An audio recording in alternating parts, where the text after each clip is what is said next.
नमस्कार दोस्तों, homeopathy with Sachin में आप सब लोगों का बहुत बहुत स्वागत है। दोस्तों, हमारे जो पैर होते हैं, जो तलवे होते हैं हमारे, या पैर का निचला हिस्सा, वो एक स्पेसिफिक वजन को बेयर करने की ताकत तो रखते ही हैं, जो हमारा वजन है या कितनी देर तक हम रह सकते हैं। लेकिन कई बार पैरों में एक्स्ट्रा तनाव या कुछ ऐसा स्ट्रेस होने की वजह से एडी में या पैरों में या हील में दर्द होने लगता है।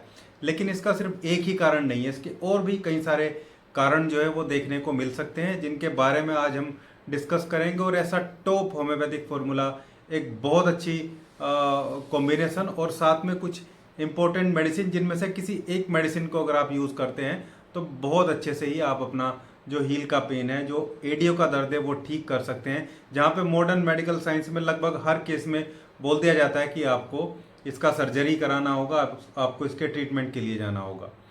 होम्योपैथिक वे में अगर आप इसको ट्रीट करते हैं और कारण को देखते हुए स्पेसिफिक रेमेडी सेलेक्ट करते हैं तो बहुत जल्दी ही आपका एडी का जो दर्द है वो ठीक हो जाएगा। अक्सर जो एडी का दर्द है वो तीन बड़े रीजन की वजह से देखने को मिलता है। फर्स्ट जो रीजन है वो प्लांटर जो फैसाइटिस है वो देखने को मिलता है, जिसमें प्लांटर फेशिया में इन्फ्लामेशन हो जाता है। दूसरा हील स्पर हो सकता है, जिसमें हम बोलते हैं हड्डी का बढ़ना या हड्डी थोड़ी बाहर निकल गई, वो वाली स्थिति हमें देखने को मिलती है। और तीसरा एचिला टेंडेनाइटिस, यानी कि टेंडनाइटिस, टेंडन में इन्फ्लामेशन की वजह से। ये तीन कारण की वजह से एडियो में जो दर्द है वो हमें देखने को मिलता है। इन तीनों में से कोई भी कारण है, किसी भी वजह से एडी में दर्द है, तो हमें वहाँ पे एक एडी के साइड में या फिर पीछे बैक वाली जो साइड होती है वहाँ पे दर्द देखने को मिलता है। इसमें सिम्टम अलग अलग हो सकते हैं, हर एक आदमी के हिसाब से भी अलग सिम्टम हो सकते हैं, और दूसरा कारण के हिसाब से भी अलग सिम्टम हमें देखने को मिल सकते हैं। प्लांटर फैसाइटिस की बात करें तो ये एक थिक बैंड टिश्यू होता है जो हमारी एडी की हड्डी को उंगली के साथ जोड़ता है। साइड में ऐसे जो है वो कंटिन्यूस एक कनेक्टिविटी का काम करता है। दूसरा जो हमारा जो पैर का आर्च होता है उसको भी ये सपोर्ट प्रोवाइड करता है। तो इसमें कई बार जो इन्फ्लामेशन है वो हमें देखने को मिलती है। ये इंजरी की वजह से भी हो सकता है, चोट लगने की वजह से भी ऐसा सिचुएशन जो है वो प्लांटर में देखने को मिलता है, प्लांटर फेशिया में हमें देखने को मिलता है।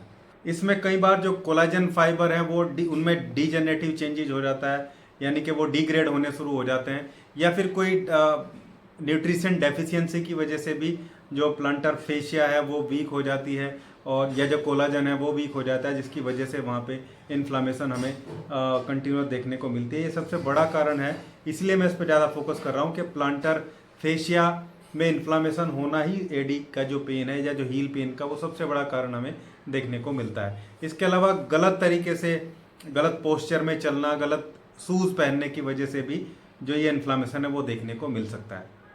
अब हम दूसरे जो इम्पोर्टेंट हील में पेन होने का कारण है उस पर डिस्कशन करते हैं, वो है हील स्पर। हील स्पर यानी कि बोनी ग्रोथ, बोन की छोटी सी कांटे जैसी जो ग्रोथ है वो देखने को मिलती है, जो हील की बोन होती है उसके नीचे यहाँ पे देखने को मिलते हैं।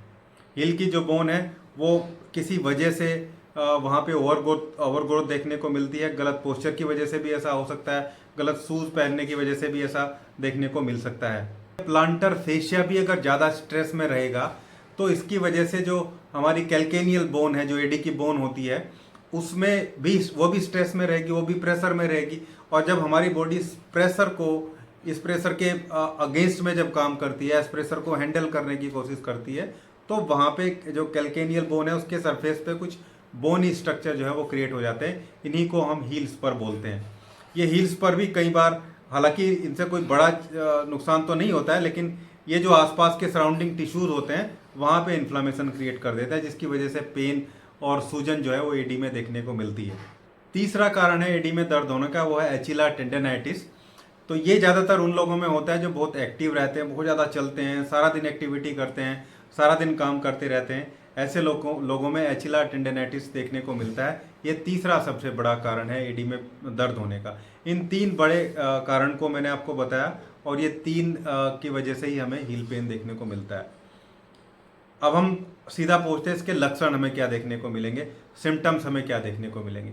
सिम्टम्स ये होंगे कि जब आप सुबह उठेंगे, मान लो आप या तो घंटा 2 घंटा बैठ गए या रात को लेट गए, लेकिन जब आप सुबह उठेंगे तो आपको चलने में दिक्कत होगी, पैर नीचे रखने में दिक्कत होगी। कुछ लोगों को तो एडी नीचे रखते ही ऐसे झन जैसी आवाज़ निकलती है, जैसे कुछ रुका हुआ है ब्लड सर्कुलेशन, और पैर रखते ही वो चल पड़े।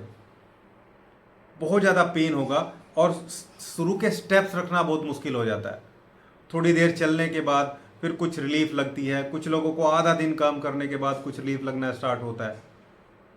तो हील में पेन रहेगा। जो हमारी हील है, सपोज ये हमारा पंजा ऐसे रखा है, तो इधर बैक साइड में यहाँ पेन या साइड में पेन हो सकता है, सूजन भी रह सकती है पैर में।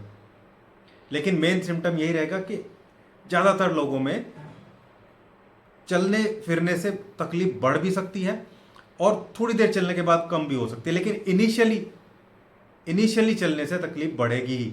आप बैठे हैं किसी पोस्चर में, चाहे आप लेटे हैं, जब आप चलेंगे तो तकलीफ बढ़ेगी ही बढ़ेगी। अब कुछ लोगों में ये तकलीफ थोड़ी देर के बाद कम हो सकती है, कुछ लोगों में ये प्रेजिस्ट कर सकती है, ऐसे ही रह सकती है, या और भी ज़्यादा बढ़ सकती है चलने से। वो डिपेंड करता है कि इन तीनों में से किस कारण से इन्फ्लामेशन है। होम्योपैथी में आज इतना अच्छा कॉम्बिनेशन बता रहा हूँ, किसी भी कारण से है चाहे, आप देखेंगे बहुत जल्दी ही आपके पेशेंट को या आपको इसमें रिलीफ लगना स्टार्ट हो जाएगा और ठीक हो जाएगा।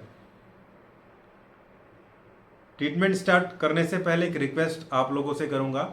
आप लोग अगर चैनल पे नए हैं और पहली बार मेरा वीडियो देख रहे हैं, या आपने पहले भी वीडियो देखा और अभी तक चैनल को सब्सक्राइब नहीं किया है, तो सब्सक्राइब बटन पे क्लिक करिए।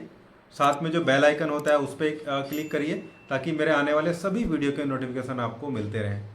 वीडियो को लाइक करिएगा और कम्युनिटी में शेयर भी आप इसको कर सकते हैं, ताकि सभी को इसका बेनिफिट मिलता रहे। इससे एक मोटिवेशन मिलता है और आगे वीडियो बनाने में मुझे जो थोड़ा अच्छा भी लगता है, जब आप लोग मोटिवेशन के लिए तैयार रहते हैं। तो अब हम ट्रीटमेंट की बात करते हैं कि होम्योपैथी में हम इसको कैसे ट्रीट कर सकते हैं और कैसे ट्रीटमेंट को स्टार्ट करें। पहले एक इम्पोर्टेंट मेडिसिन बताता हूं जो सभी पेशेंट को आपको अपने देनी है, दैट इज मेडोराइनम। मेडोराइनम मैंने कई बार बोला कि मेडोराइनम इतनी बढ़िया रेमेडी है, जिनको कोई भी बोन से रिलेटेड प्रॉब्लम है, जॉइंट लिगामेंट टेंडन से रिलेटेड प्रॉब्लम है, वो क्रोनिक है, तो और भी अच्छा काम करती है। मेडोराइनम 1000 पोटेंसी की एक डोज देके ट्रीटमेंट को स्टार्ट करना चाहिए। 1000 पोटेंसी की एक डोज जीभ पे डाल के फिर 24 घंटे तक उसे कोई दवाई नहीं देनी है और अगले दिन से ट्रीटमेंट स्टार्ट करना है। कॉम्बिनेशन भी बताऊंगा, उससे पहले आपको दो बहुत इंपॉर्टेंट मेडिसिन बताता हूं, जिन दोनों में से कोई एक मेडिसिन आपको लेनी है। दोनों में से कोई एक, याद रखना है, दोनों नहीं। अगर आप बैठे हैं किसी एक जगह, आप बैठे हैं और फिर चलते हैं, या आप लेटे हैं सारी रात सो गए और फिर आप उठ के चल रहे हैं, और फर्स्ट स्टेप बहुत खतरनाक होता है, नहीं चल पाते आप, लेकिन थोड़ी देर बाद ही तकलीफ में आराम लग जाता है। कुछ लोग बिल्कुल ठीक भी हो जाते हैं आधे घंटे बाद। ऐसे लोगों की रेमेडी है रस्टॉक्स। रस्टॉक्स 200 पोटेंसी की 2 बूंदे सुबह शाम दोनों टाइप जिम पे कुछ दिन आप लेंगे, साथ में मेडोराइनम लेने के बाद इसको स्टार्ट करना है। और जो कॉम्बिनेशन बताऊंगा बाद में, वो कंटिन्यूस चलाना है कुछ दिन तक, और आप देखिए कितनी जल्दी आपका जो हील पेन है, जो एडियो का खतरनाक दर्द है, वो ठीक हो जाएगा। दूसरी जो इंपॉर्टेंट मेडिसिन है वो है लीडमपाल। लीडमपाल कब लेना है? फर्स्ट स्टेप तो खतरनाक है ही, आप उठ के चले, उठा नहीं जाएगा, पैर नीचे रखा नहीं जाएगा, लेकिन जैसे जैसे चलेंगे स्थिति और खराब होती जाएगी, अच्छी नहीं होगी, रस्टॉक्स की तरह अच्छी नहीं होगी और खराब होती चली जाएगी। साथ में आप देखेंगे जो स्टिंगिंग टाइप का पेन है, जॉइंट पे हाथ रखेंगे वो गर्म भी मिलेगा आपको, या एडी पे हाथ रखेंगे वो गर्म मिलेगा। तो लीडमपाल 200 पोटेंसी की 2 बूंदे सुबह शाम जीभ पे कुछ दिन तक लेना है, और इस दवाई से भी आप ऐसी स्थिति में बहुत जल्दी बाहर आ जाएंगे। अब हम बात करते हैं अपने कॉम्बिनेशन मेडिसिन की, कि जो अपना कॉम्बिनेशन है, जो फॉर्मूला है, वो हम कैसे बनाएं। होम्योपैथी का जो कॉम्बिनेशन हम हील्स पर में या एडी पेन में देने वाले। कॉम्बिनेशन की जो पहली मेडिसिन है, जो हमें सबसे पहले लेनी है, कोई सी भी ले सकते हैं वैसे तो, वो है रूटा। 30 पोटेंसी में लेना है। और रूटा टेंडनाइटिस की बहुत बढ़िया रेमेडी है। स्ट्रेस है जॉइंट पे और टेंडन में इन्फ्लामेशन है, तो रूटा बहुत अच्छा काम करती है। इसके अलावा इंजरी में भी रूटा बहुत अच्छा काम करती है। अगर कोई हील में इंजरी हो जाए तो रिपेयरिंग भी रूटा से बहुत जल्दी स्टार्ट हो जाती है। इवन लिगामेंट और टेंडन दोनों पे रूटा का अच्छा इफेक्ट जो है हमें देखने को मिलता है। तो रूटा को 30 पोटेंसी में लेना है। दूसरी जो मेडिसिन है कॉम्बिनेशन की, वो साइक्लामेन है। साइक्लामेन ऐसी स्थिति में हमें देनी है जब जो एडी है उसमें से बर्निंग है, जलन रहती है और सोरनेस रहती है, यानी कि हाथ लगाने से भी वहाँ पे एडी में जो है वो हील में हमें दर्द महसूस देता है। दूसरा, पेशेंट बोलेगा उसको किसी भी स्थिति में आराम नहीं है, उसको बैठने से भी तकलीफ है, खड़े होने से सबसे ज़्यादा तकलीफ है और चलने से भी उसकी तकलीफ जो है वो बढ़ सकती है। ऐसी स्थिति में साइक्लामेन काम करती है। तो दूसरी मेडिसिन कॉम्बिनेशन की साइक्लामेन। तीसरी मेडिसिन जो कॉम्बिनेशन की वो है कोल्चिकम। कोल्चिकम ऐसी स्थिति में काम करती है जब किसी का यूरिक एसिड भी बढ़ा हो या गाउट जो सिचुएशन है वो बनी हो और साथ में जॉइंट में स्वेलिंग है, गर्माहट रहती है और पेन इंटेंसिव रहता है। स्पेसिफिकली ये पेन के लिए बहुत अच्छा काम करती है। कोल्चिकम को भी 30 पोटेंसी में लेना है। इन तीनों मेडिसिन को आपको 30 पोटेंसी में 10-10 ml मिक्स कर लेना है। 10 ml रूटा, 10 ml साइक्लामेन और 10 ml कोल्चिकम, इन तीनों मेडिसिन को आपस में मिक्स करके और पेशेंट को लगभग 6 से 7 बूंदे सुबह दोपहर शाम तीनों टाइम आधे कप पानी में डाल के लेनी है। पूरा लाइन ऑफ ट्रीटमेंट क्या बनेगा? मेडोराइनम 1000 पोटेंसी की 1 डोज या 2 डोज सिंगल डे लेनी है। नेक्स्ट डे से आपको कोल्चिकम, रूटा और साइक्लामेन का कॉम्बिनेशन स्टार्ट करना है और रस्टॉक्स या लिडमपाल में से कोई एक मेडिसिन लेनी है जो भी आपके सिम्टम के साथ फिट बैठती है।